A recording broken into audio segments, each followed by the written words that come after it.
So the other thing that we were facing too is that, there are 1,033 plus wineries out here, and there are maybe less than 7 wineries or maybe 8 wineries that are brown and black owned.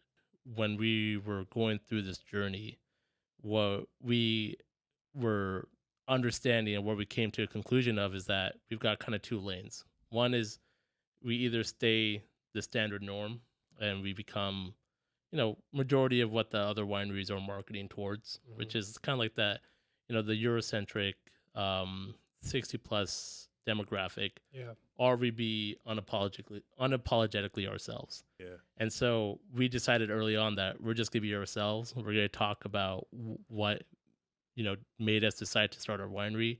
What is the intention to our winery, and how are we methodically showing that?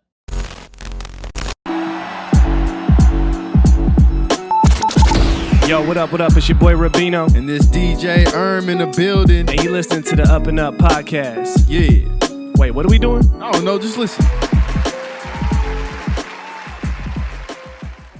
Yes. Welcome. What it do? Ladies and gentlemen, you're tuning to the UpNUp Podcast on the UpNUp Network. I'm your host, Rubino. And I'm DJ man. What's up, boss? How you doing? I'm good, man. I'm feeling good, man. Yeah. Yes, sir. How about you? You look alive today, man. Man, thank you, man. Do I? All right. Thank you, man. Thank you. He's like, do I not look alive other days?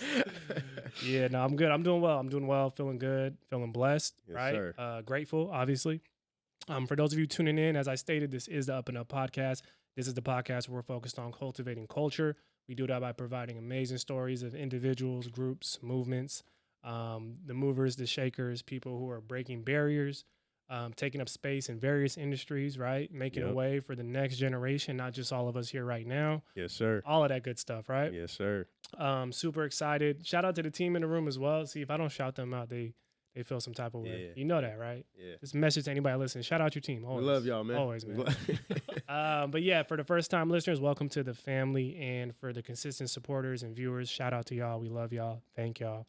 I'm feeling good, man. I'm feeling grateful to come in today and be able to dive into another amazing story, right? Another amazing journey, another amazing contribution, right? Yep.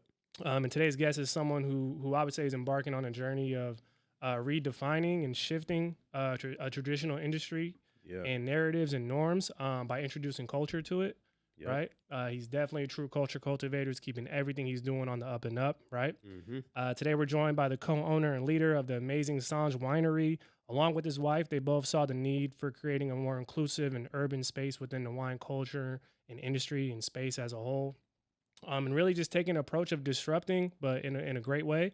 Right? You hear disrupting a lot of times, it comes off a certain way, but this is disrupting the norm and making things more inviting and more inclusive, right? For the next generation of future wine enthusiasts, right? They got a huge future, a bright future ahead of them, right? We're super honored to have them in the building to learn more about their journey. So without further ado, let's get straight to it. Our guest is none other than the good brother himself, Shahron Chaudhry. Can we get a round of applause? Yeah. Give it up. Appreciate you all. How you doing, brother? Man, I'm doing great. It's been an awesome day. It's sunny outside, and I'm here in this dope studio and meeting all you guys, and it's just been such a privilege and such an honor to be here with all you guys. Thank you, man. Thank you for being here. Appreciate it. You definitely adding to the vibrations for sure. For real. Yeah. Love it. Hell yeah. Now we start every episode with the quote of the day, something to get the vibe right, get the conversation started. Brother man, what's going on, man? You got it today. No, don't tell me that. I'm joking. Don't tell me that. But I've been waiting for that moment. The quote of the day today is: a genuine leader is not a searcher for consensus, but a molder of consensus. Who's that quote by? Martin Luther King Jr. You knew that one? That's a good one. Yeah, man. Love it. That's good. What do you think about that quote? There's so much to unpack in that quote because it could be defined in so many different ways based on someone's different background or upbringing or even cultural emphasis that they rely on. For me, what this directly means is kind of like what our mission is at Saanj Winery. Saanj is a northern Punjabi word from northern India. That region is called Punjab. And what Sanj means is uplifting a community towards a common goal. And oftentimes that's kind of reaching towards a consensus towards what the vision is of the people that are part of that community, or maybe the headman of or the head woman of that type of collective or that type of tribe, and reaching towards something that could become very beautiful at the end of it. And there's some, hesitation. There's always some type of resistance, but that's what that quote means to me, is to be able to really get towards a community, towards a common vision or a common goal. Yeah. I like that. Great. Yeah, no, I just think leadership is so multifaceted. Yeah. When you hear it, you know what I mean? And there's no right or wrong way to be a leader. Yeah. I think it is an ever evolving type of position, right? Yeah. Depending on who you're leading and the direction you're trying to go to. Yeah, yeah. No, it definitely is. I feel like, being a leader, you're kind of taking a lot of people's perspective, and sometimes that perspective is like a legacy or maybe historical knowledge. And then how do you define that in your own way to lead folks or lead individuals towards, whatever that vision is that's bringing you together as a leader. No, that's real. That's real. That's dope. So Shahron, obviously these episodes are about being able to amplify your journeys, right? And the paths you've traveled. I always love to start episodes by asking guests about seasons and what season you're currently in, and how would you describe it? So for you, like, how would you describe kind of this current season we're in right now for you? I think that's a really great question. I think the way that I describe the season that we're in right now, it's a lot of vibrancy, a lot of fun, a lot of young energy that's out there that's looking to make a difference in both, again, like the community or the society that person is part of, that person is belonging into. And I think if we look at this season and the way that I perceive it, is just a lot of this energy, a lot of this like young energy that's coming in, that's trying to define ways that haven't been defined previously. And that's how I explain this season. And it's a beautiful thing to be seen and to be a part of, to see like so many move makers and change makers all happening all within one season. It's wild. Like, if you guys think about it, like think through all that, like, it's crazy. It's a time for that. The time is now, yeah Definitely. And it's like, we got to get on it, because the next generation, they've been on it. That's their norm. That's true. That's their norm. They don't know anything else but trying to lead a charge and do what they want to do. No, absolutely. I think there's just speaking on the topic of quotes, there's one quote that I live by, and it's I've heard this quote 10 years ago. It's be humble enough to prepare and confident enough to perform. And sometimes what that means is you got to slow down and speed up, right? Like, you got to take into consideration what you've been learned, what you've been taught. And that could be towards what you've gained on a family side, what you've gained on a business side, or what you gained in the experience side, and bringing that together towards going towards that next step. That could be within your career or your personality or any of your personal vision. And that's been one quote that, I live by. And if I were to define the season too, like going back to the question, I would go back to this quote: be humble enough to prepare and confident enough to perform. I love that. Nice. That's a bar. That's nice, man. That's a bar. Yeah, that's definitely a Drop, quote. dropping some of this out. I like For that. real. Like, that's good. That's great. So yeah, I definitely want to take it back. Just want to talk about like your upbringing. Just anything you want to share from like your childhood, stuff like that, growing up. Yeah, definitely. I think my childhood was really fun and really interesting. So I say I'm from Punjab, and what this means is my mom, she's from Pakistan, and my dad's from India, all within the Punjab region. And our household was very set on entrepreneurial goals. Like, my dad immigrated into the U.S. in 1984, didn't have a lot of money, started a landscaping company, and from that, he's been doing landscaping since I was born. You could almost say like 34 years he's been doing landscaping. Wow. And seeing my dad grind, and then seeing my mom, who had a background in teaching, but that degree doesn't equate to what's here in the U.S. So she worked at a daycare, and we had such a humbling background, I would say, because we lived in like, the Everett, we lived in kind of like the Section 8 housing. And from there, like we were able to be part of like so many different cultures all happening within a very small community. And seeing my parents grind and seeing the perseverance that they've had was very, very much an inspiration towards my childhood and my sister's childhood.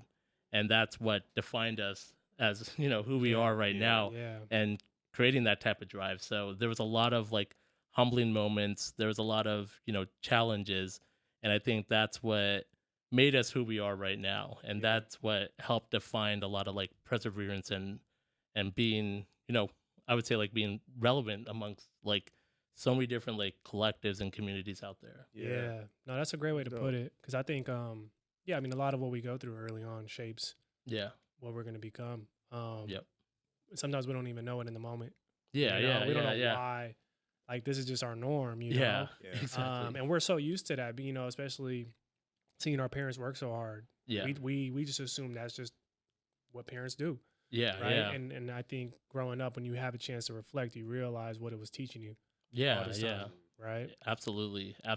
And that's such a great point that you made, is like, no one tells you that you're in the good times until that moment's passed, and then you reflect and you're like, damn, that was a great time. All the challenges that we had, like that's what's helped us. That's what's become our drive towards, establishing ourselves within our winery, but also like establishing careers within kind of like the corporate background that we came from. So absolutely. That's dope. Actually, I do want to kind of touch on being from Punjab, right?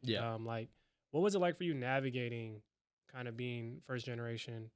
Obviously staying close to your roots and your ethnicity, but then also trying to navigate and find your way. Like, how was that growing up? Oh man, I'm just so excited. I feel like it's a great experience to speak on. Suddenly I'm reminded of like my lunches at middle school. I think being like a first generation, there's a lot of like expectations, right? And coming from a Southeast Asian background, there's always this perception that parents want their children to become like doctors, lawyers, so on and so forth. And there isn't so much emphasis around like the arts and culture. And I think growing up, we've had a little bit of a different guidelines that our parents gave us, was like learn through consequence, like what's the cause and effect of things. And from there, it was such a great teaching, because it gave us an opportunity to be very close to arts and culture as growing up. So kind of like, if I think back at my childhood and think about like what I was focusing on at that time, it was more around like, art. And I was really emphasized by my cousin, who was a graffiti artist, and man, he made some dope art like on trains and on sides of buildings. And I was like, man, I want to be like that when I grow up. And I was like, man, that's gonna be dope. But going through like childhood and kind of experiencing some disparities, right? Being the person of color in like a middle school, having like, strange lunches of like lentils and flatbread that's not like peanut butter jelly sandwiches or things like that. And having that, that cultural smell in those foods. Shaking the room. It's like, dang, who brought the spices, So like being a part of that, like it taught me one thing, and that is like, do not be afraid of who you are. Right. Like oftentimes there are these types of disparities, and I've noticed that, throughout my, let's say like my life so far. And it's being accustomed to that and then switching it up in some ways to be able to, show the person that's, maybe, saying something that's like disparaging, to think about it in a different light. And that's what, that's what I was able to learn quite early on, growing up as, the first generation, and having these expectations, is to be able to, be unapologetically yourself. That's right. No, that's dope, man, because it's like back then it's kind of like we kind of shy away from it, you know what I mean? And then when we get older, we're just like, oh man, it's like amazing to be a little different, or come from a background that's like because I mean we know that too. So Yeah. Yeah, we grew up in no, that, so it's exactly. just like So Yeah. I just like how you touched on that though. Yeah, no, absolutely, man. It's a thing that I think a lot of us face here in this room at one point or another, or even continuously. And for folks that are a little bit taller, we stick out. We stick out hard. Maybe with the broad shoulders too. Yeah, man. Yeah, no, definitely. That's dope. So I do want to kind of steer things towards now before Saanj Winery was a thing. Mm-hmm. And I think this is something that's common with all entrepreneurs, people who just want to start their own ventures. Yeah. There's a period before that where you're either working towards something or you're occupied with something. And I'm always curious to know how that played into your ability to start before you hit the spark. So like, can you take us through kind of what that was like leading up to the spark of starting Saanj? Yeah. I'd say like there's a way to think about this, and that's like the tipping point, right? Mm-hmm. So like thinking back, like this was like a 9-year dream of ours, like me and my wife. Mm. And going back 9 years, she wasn't my wife. She wasn't even my girlfriend. This was like our first date. Okay. And going to the first date, and I wanted to impress her. I wanted to show her like, hey, like, you mean something special to me, and I want to show you that. And so I thought of like, what's the most luxurious thing, or like, what's the thing that's more intimate? Yeah. And it's like wine tasting. I never drank wine at all. Like, so you never drank wine prior to no, this? Okay. That's crazy. No. In my house, man, we just got beer and Crown Royal. That's it. And so there's no in between. yeah. And so going back, like it was our first date. I took her to a wine tasting room in Woodinville, and over there we immediately got captured by the fact that there's so many people celebrating using wine as a medium. Mm-hmm. And there were so many different cultures, so many different people's backgrounds, and everyone's like celebrating, everyone's having a good time. But what I resonated with the most was the fact that there's this farming aspect to it, like growing the grapes and then producing wine. And for me, what this meant was there's a lot of familial ties with that. Like my parents, my grandparents, my great grandparents were all farmers. Mm-hmm. And so hearing the stories of, farming the grape, turning wine into grapes, producing wine from grapes. Mm-hmm. It was there's so much resonation towards that. Mm-hmm. And from there, like I remember going to my wife who I was dating, and I went up to her. I was like, hey, wouldn't it be tight if we had our own thing for our own people? And she's like, you lost your mind. Like, this is our first date, And just that's fire. Yeah. And what we noticed there too was that one, there weren't a lot of folks that looked like us. Mm-hmm. Second thing was there was not a lot of like younger people there. It was like people past the age of 55. Now, I don't want to assume maybe someone is young but looks old, but it didn't seem like we fit in there. Mm-hmm. And then there's this sense of intimidation where it felt like you had to know about wine to enjoy wine. I remember like this lady poured a glass of, it must have been Syrah. And she's like, you're going to taste hints of currants and spice. And when she said currants, I'm like, what the hell is a currant? I don't even know what that is. I don't even know what it tastes like. Yeah.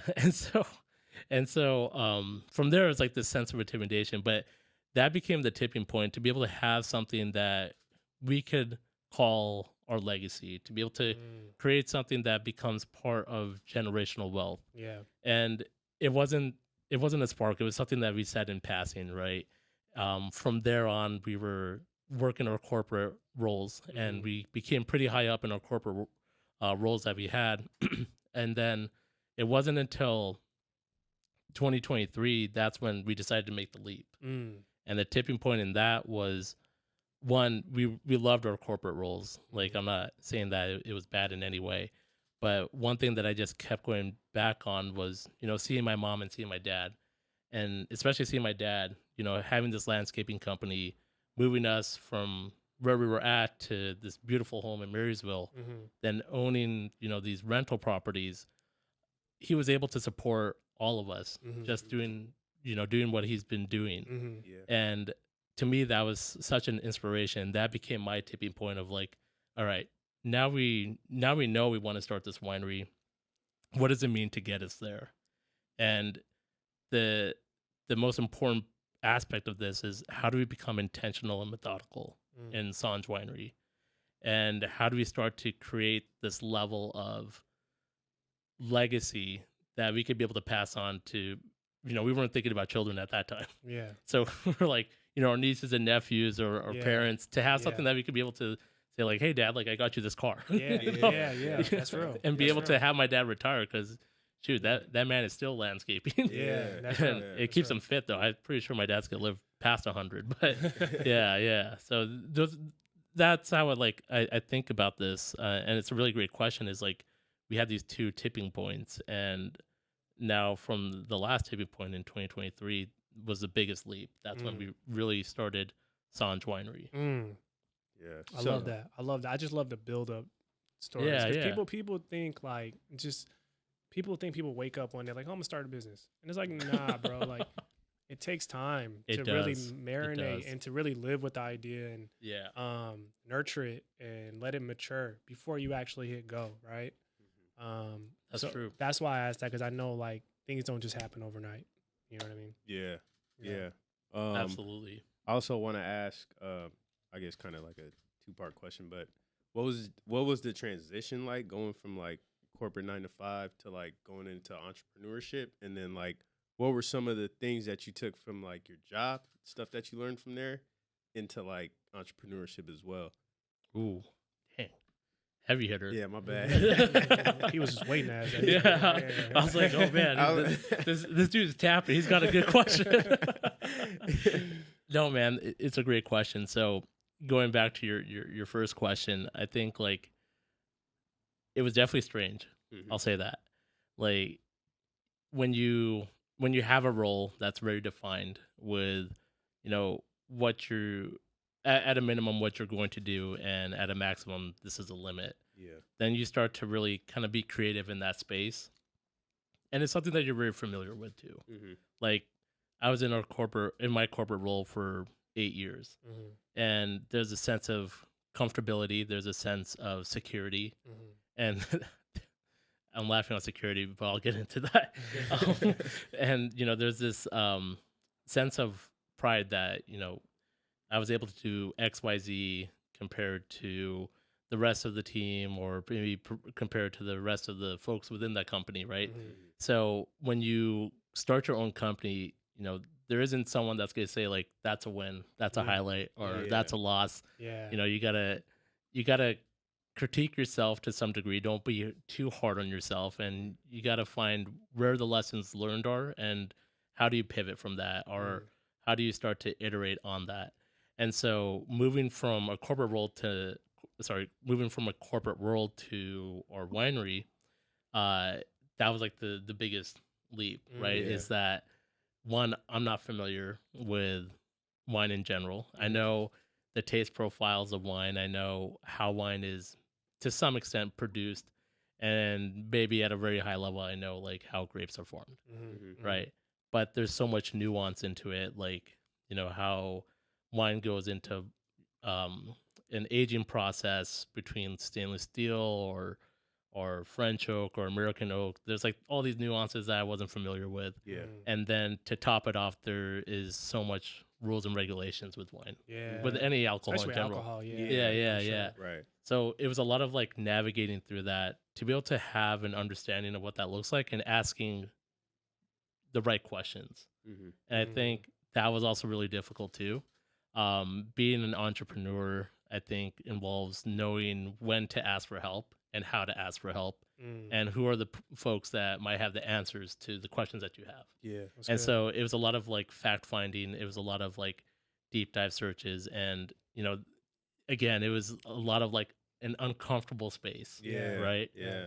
And so that was like, I would say like kind of the key differences between jumping from corporate to becoming an entrepreneur. Right? I love that. I'm actually curious, just to add on to that. I feel like when you're in defined role, like you said. Yeah. There's going to be clear professional growth. Yep. But I'm curious about your experience with entrepreneurship. Do you feel like you experience a lot more personal growth through entrepreneurship than you would in a more defined role? Because I hear it all the time about how entrepreneurship makes you have to grow as a person as you're doing it. You know? So I'm just curious how that's been for you. Oh man, beautiful question. Thank you. Man, you guys got some really great questions. Hey, man, I'm just curious, man. I'm just a curious guy, man. I would say there's a lot of personal growth, Yeah. and what I mean by this is there's going to be a lot of roadblocks, and there's going to be a lot of challenges in how you start your business, and everything requires like a very creative solution. And creativity, I felt like maybe in the corporate world it is there to some degree, but it's not so much there when you're starting your business. Like there is so much creativity happening all at once when you're starting your business and you're wearing multiple hats. And what I found out about myself is, you know, I'm a pretty creative guy, which to me was like I was in shock because I was like going through our branding journey, you know, putting a personality on Saanj Winery. What does it look like? What should the colors of Saanj Winery be? And does it exude vibrancy? Does it exude culture? And going through that journey, that's where I learned how creative I was, because I was thinking of like design elements for our label, design elements that go into our logo, and working very closely with a local artist here in Seattle. Her name is Alexia, and she helped, you know, talk us through kind of like what does it mean to like bring in colors and themes to a brand, to a new brand. And so kind of going through that journey, drawing things out, trying stick figures at some point, you know, it really honed down on what Saanj Winery means to us and what it means to the people that see our label out in the stores or even on our website. So creativity is kind of like what I started to grow into, I think, at a very personal level. Yeah, that's good. And now I find myself like sketching things, like random things. There you go. Yeah. No, I just asked that question because I think there's a lot of people who listen and watch who clearly they're going to probably want to embark on that journey. Yeah. Right. And it's like, there's so many more benefits that come from challenging you to kind of get out of your comfort zone. Yeah. Right. Now, speaking of the wine, you brought some with us, or you brought some for us. I think we should try some. If that's cool. Yeah, man. Is that okay I'm with down, you? I mean, I'm sure you would like that. I'm right? always down. Let's definitely try ahead, some. And speaking of the artist who helped you, so I'm assuming she helped design that bottle as well. Yeah. So we went through. Man, here, I'll pass it down. Cool, thank you. Make it Appreciate easier. Yeah. We went through 40 different art concepts. That's 40. And wow. What we really, thanks, man. Appreciate you. Yeah. Thank you. What we really wanted to focus on is how do we tie in our culture into our label, right? Because one thing about our winery is we want our wine to be used as a medium where we could be able to talk about who we are as individuals, bring representation towards, you know, a very Eurocentric focused, you know, wine establishment. Cheers. Yeah. Let me know. Yeah. No, you're good. Cheers. I'm actually curious. Do you cheers wine though? You cheers wine, right? There's no right or wrong, man. We could cheers, man. We could drink this in Red Skull cups. We could do anything with it, man. Come on. It's good. Oh yeah, I like that. So this is the Riesling? Yeah. So usually, like when you go wine tasting, someone's gonna say like, you know, you're gonna taste hints of this, hints of that. I found out that like when someone tells me that and I don't taste it, I'm like, damn, is there something wrong with my mouth? Like, why am I not tasting this? Yeah. You know? Yeah. So we try not to like tell you like this is what you should be tasting. And taste is so like one dimensional. Taste could refer to a memory or it could refer to a vibe. Yeah. Right? Like if I'm drinking this Riesling, like, man, this is a party Riesling. Like I want to start a party. Okay. Like start a party at a rooftop, you know? Okay. Or maybe I just want to chill. Yep. Yeah, watch some Netflix and just be in my own feelings for a minute, you know? Yeah. Maybe listen to SZA. Yeah. Who knows? That'll do it. Yeah. I So feel you, man. as you guys are drinking this, let me know what you guys' thoughts are. No, it's good. No. It's good. It's smooth. Yeah. From like when I first tried it. Yeah. There's some wines where it kind of has like a real bite, like harshness to it. Yeah. This is good. But at the same time, it definitely fits the weather for me. Yeah, you know what I mean? Like yeah. it's like, oh, I could definitely see myself just on a sunny day Hell drinking yeah, this, man. and just kind of chilling, like you said, Love it, man. Or I like- love It's it. good. It's good. It's good stuff. You hit on a good point, man. So like if you go on our website, each of our wine has a different personality and each wine has a different vibe. And for the Riesling, what we put is like chilling outside with your homies at a patio. Yeah, like listen to music. And we even put like we even created a playlist for every wine that we have to really like fit the vibe. That's dope. Yeah. I like that. And we're not talking about Journey, really, we got some like good music. Yeah. So for this bottle, what's a song that would be on the playlist? Ooh, man. What would you guys have added or already added? I think I think we got Electric Relaxation by Tribe Called Quest. Oh. Yeah. Ooh. Wow. Yeah. Ooh, that's a good one. Yeah. Yeah. Oh yeah, just a summer day. Yeah. Like that playing. Yeah. Okay. I see. I see. For What real, y'all, I man. see what y'all doing there. Yeah.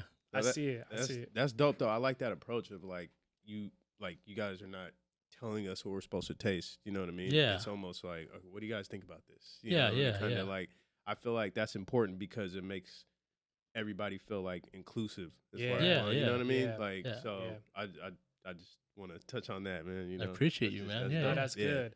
Now, I do want to kind of talk about that, just entering the wine industry as a whole, right? Yeah. I looked it up actually, and so the wine industry is listed as close to about 70% white.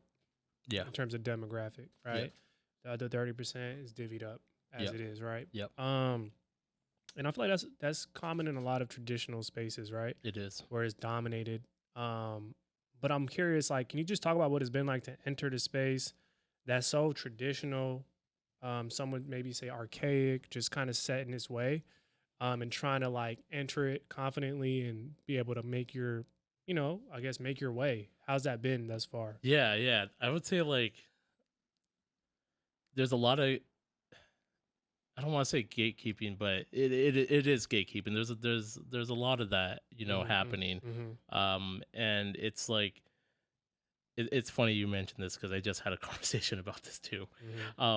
So I think in the wine community there's this tendency to gatekeep kind of what are considered like generational knowledge, right? There's a few wineries out there that are second generation or third generation owned, and there's also this sense of complexity towards wine, meaning that, we aged it in French oak for 24 months, and then we aged it in like stainless steel to add more minerality to it. And I'm just making this up, but like at a certain point, there's that type of complexities to it. Yeah. Where,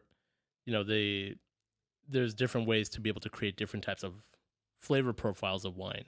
And so when you go into quite a few wineries out there and you start to go on their website to read the profiles, you'll see that, it's talking in terms in like French and Italian terms that, traditional folks might not be accustomed to or might not be familiar with.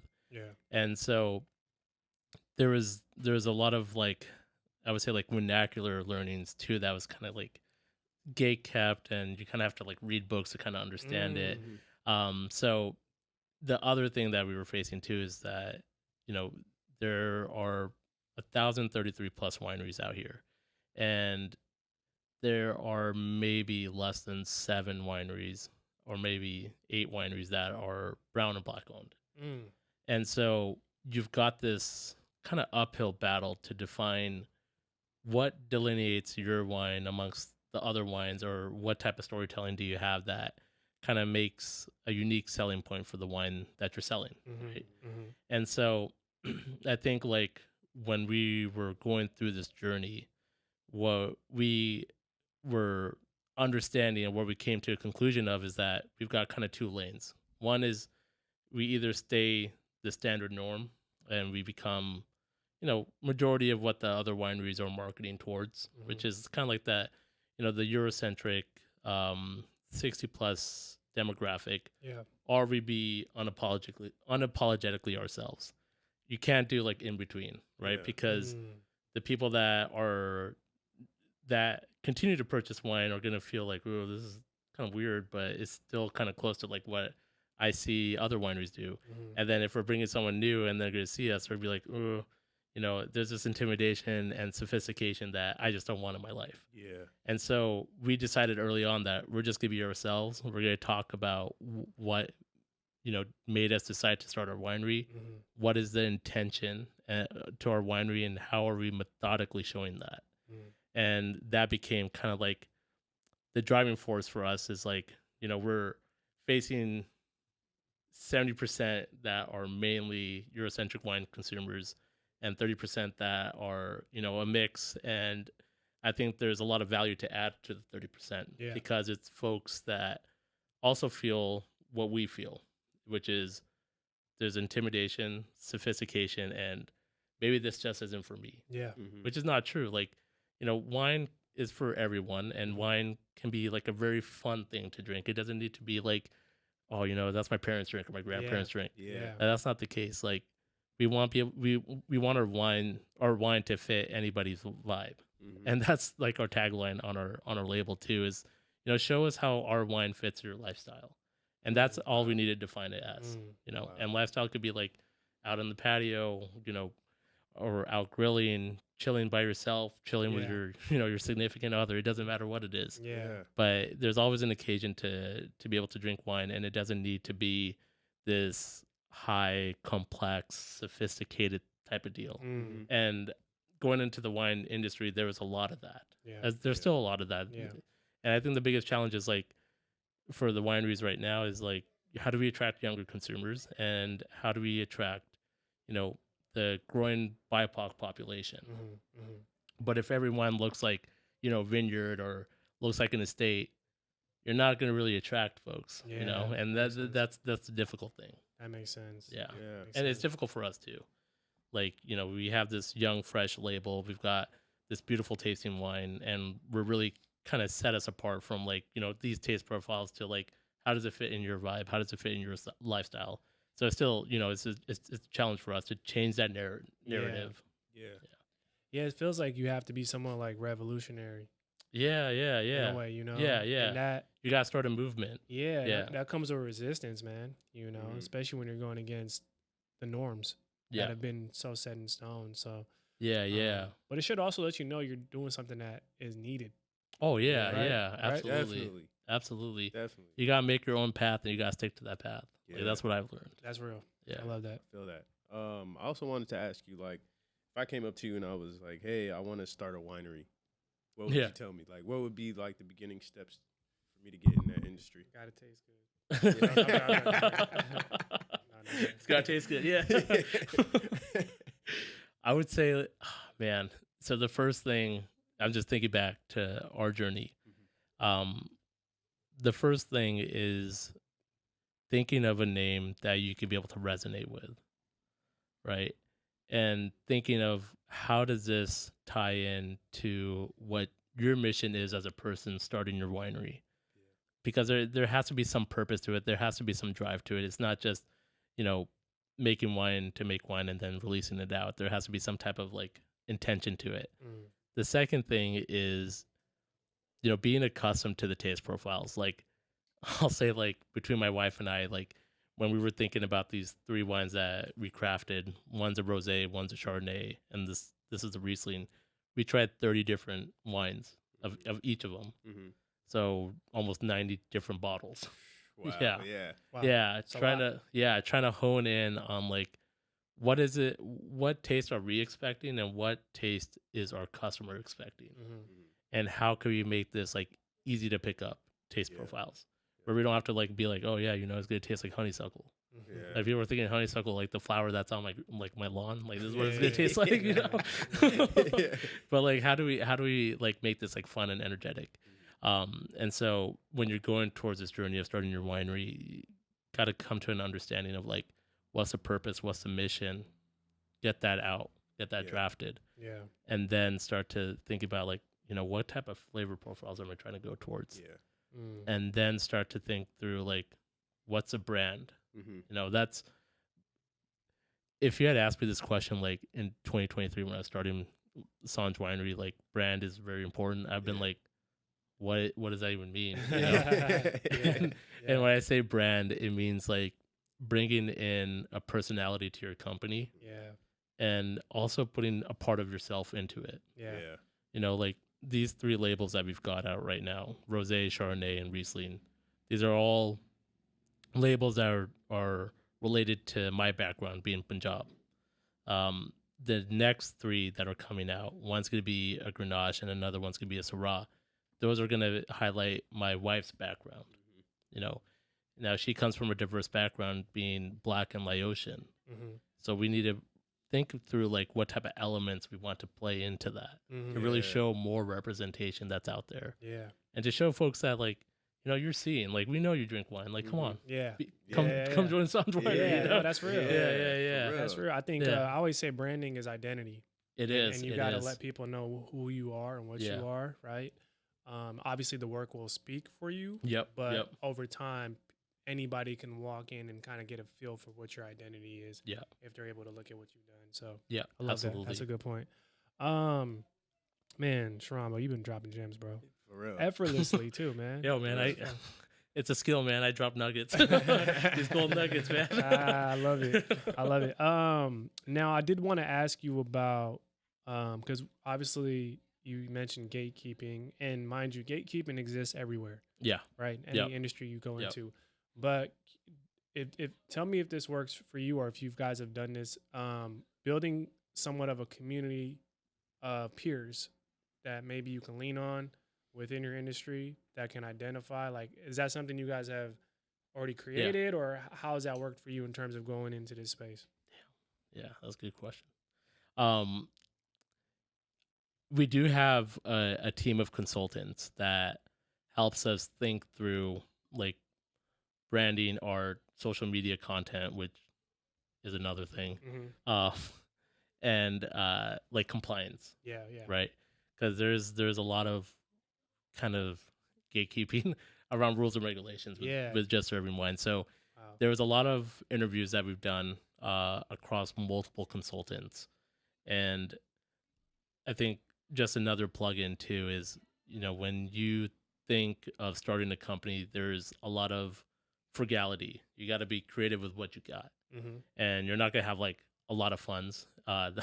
That's another thing that I learned really quickly, and so you have to like kind of use your money very, very wisely. And that's why we went through so many like interview stages to find the right people that are not just there to help us because we're their clients, but people that believe in our mission, people that believe in what we're trying to do within the wine marketplace.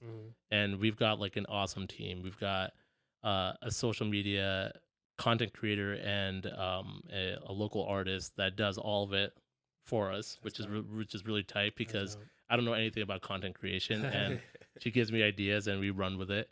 Like we went to South Lake Union to interview people that we were asking, like, what do you think about the wine marketplace? Like, do you feel seen? Do you feel a sense of intimidation? And I'll tell you right now, like, it was hella awkward. This big brown dude coming at, these people being like, hey, you want to talk about wine? and so the team that we got right now, like, they're phenomenal, and they help guide us, and they help kind of set the bar in terms of, what we're trying to achieve. So that way we've got some indication of, how we're progressing. Not as a company, that's all on us, but as a winery that's, very new. Yeah. So it's been great to be able to, like, talk through ideas and talk through feedback. The only folks that are, like, let's say employed are just me and my wife right now. Yeah. I was just like, because when you said gatekeeping, I was thinking about how certain industries, like, sometimes you have to go and look at other Yeah. I wouldn't say competitors, but peers, people who are also maybe in the same space as Yep. you, Yep. and you guys kind of trade Yeah. knowledge. You know what I mean? Yeah. 'Cause Absolutely. a lot of times it's like someone might have already been through that, and I think especially when you're the minority, you guys got to Yeah. you got to share that knowledge. I feel like. Oh right? yeah. Yeah. No. Absolutely. Like, just going back to the quote, be humble enough to prepare and confident enough to perform. Yeah. As we were like drafting up our business plan, and we we wrote down like 35 pages within our business plan. There's a lot of vetting that we did, and that involved reaching out to other wineries.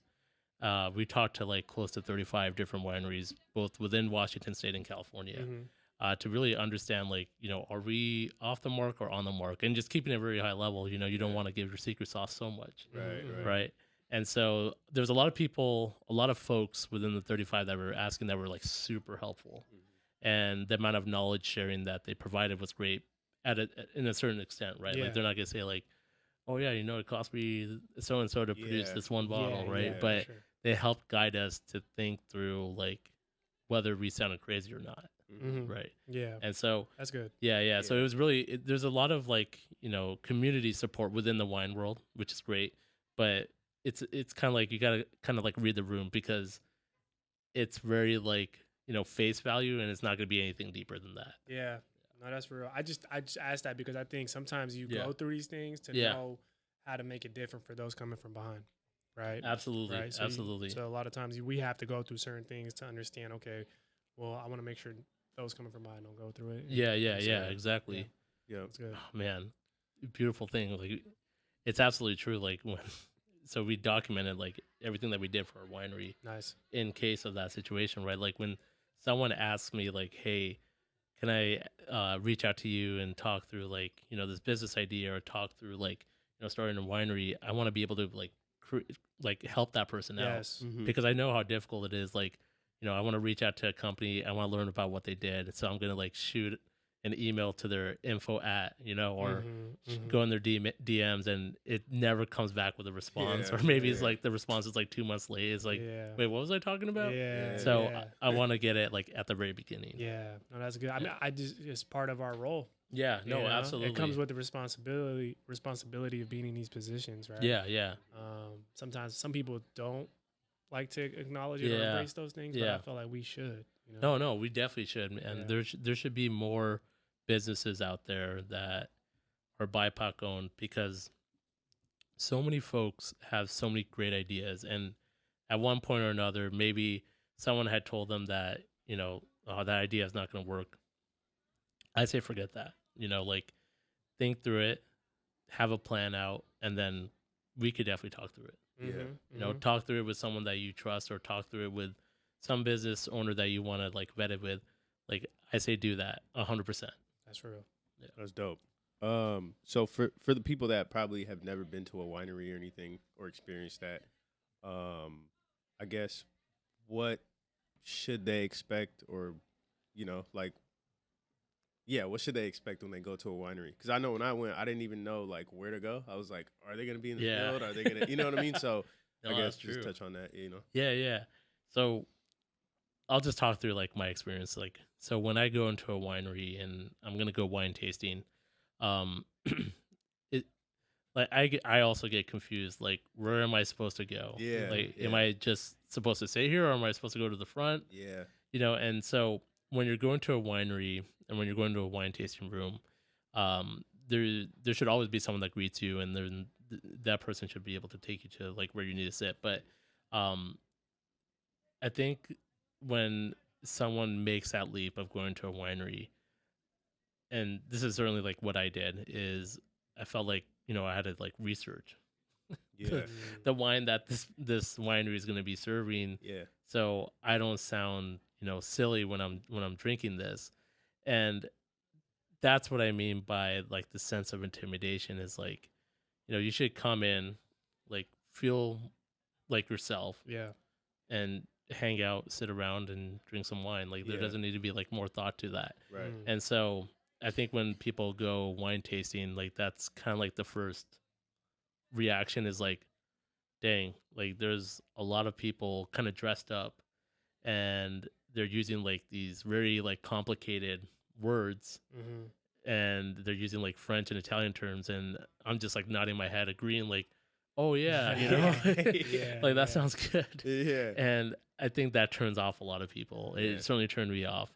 And it's funny, like you're talking through this, and I'm thinking of like that one scene at 40-Year-Old Virgin where Kevin Hart's character comes out and the guy's using big words, and he's like, you know, you're saying these big words, I'm going to take it as offense. You know, since I don't understand what those mean, I'm just going to take it as disrespect. That's one of my favorites. That's one of my favorite scenes. Exactly. And so, like, I think a lot of people feel like that too when they go into these wineries. Is like, man, they're using these terms, and I'm like, I don't know what the hell that means. Yeah. And so that's like the first like sign where, you know, things need to change. Things need to be a little bit more easy. No, that's a great point. I've actually myself, I've never been to a winery. I know after this episode, I'm definitely gonna be a little more confident though, for sure. But I have attended the ballet. I went to the ballet for the first time, and I'll never. Dope, man. Yeah, but it was crazy because I was sitting in a chair and I'm talking to these women who are frequently always going and stuff, and man, I just try my best to not say anything, bro. Like, because I was like, I don't even know what I'm talking about, you know. True. And they're just talking up a storm. They're like using all these terms. They're describing what's about to happen, and how I should watch it. And I'm like, damn, like, so in one aspect, you want to respect the world you're walking into, because they've been created for a reason. But I feel like the intimidation thing is something that should, like, the condescending, kind of arrogant type of feeling that people may get. I don't know. I think there has to be more inclusive-ness created. Right? It's not like saying let's eradicate everything that exists, but it's like let's make more entry points. Exactly. More entry points, and like going back, you know, there's this sense of sophistication when it comes to wine, and you know, if that's for you, like by all means, that's for you. That's awesome. That's great. Let's vibe with it. But for other folks, it's like, you know, I want to drink wine. I want to like have a good time, and I don't want to like be taught like all these terms and things that, you know, I'm already done learning like in my job from 8 to 5, you know. I just want to chill. Or like this is a weekend, like I'm trying to be like easy, like Sunday morning, you know, like I want to be like good. I'm going to relax. So if that's for you, like it's a different type of vibe, right? And that's what we're offering too, is like, you know, let's make it fun. Doesn't need to be complicated. Whatever your taste is, let's rock with it. And really, it's really two questions, right? If you like it, tell us why you like it. If you don't like it, tell us why you don't like it, and we'll work backwards from there. That's all that needs to be done. And if you're looking for that sophistication, you want to learn more about the wines, then, you know, there's a lot of wineries that do it very beautifully. Well, then, like better than I can do it. Right. I love it. I love it. Because I went once, and it was like exactly what you were talking about. I was just like, this sounds good, you know. And I was just kind of quiet. I'm kind of just, you know. So I was like, it's kind of it's not even kind of. It's definitely refreshing to like hear your guys' like mission and goal and stuff like that. So. Appreciate that, man. Oh, that's good, man. So as we're nearing and wrapping up, first off, where can people find you if they do want to connect with you guys? On the internet, social media, just the different channels. I would say like hit us up on Instagram at Saanj, S as in Sam, AAN as in Nancy, J _winery. Shoot us a DM. More than likely I'll respond. And you know, we could connect. And then for folks that want to be able to purchase wine or be able to email us or contact us, they could go to our website at Saanj, so SAANJ -winery.com.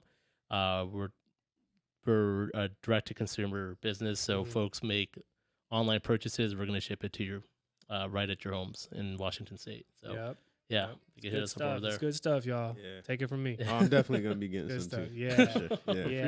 Appreciate that. Now, before we get you out of here, we always ask every guest this amazing one question. So if you can, my brother, what's one word to describe what keeps you on the up and up, and why? Vibrancy. Ooh, yeah. That was the first time we got that. Yeah. Instantly, I was like, why that word though? I think just going back again to what I mentioned earlier, there's just so much. If I were to like chop up one word, and that one word means like young, energy, fresh, change makers, it's vibrancy. And the type of vibrancy that we all got going on in this room is beautiful. It's such a beautiful thing.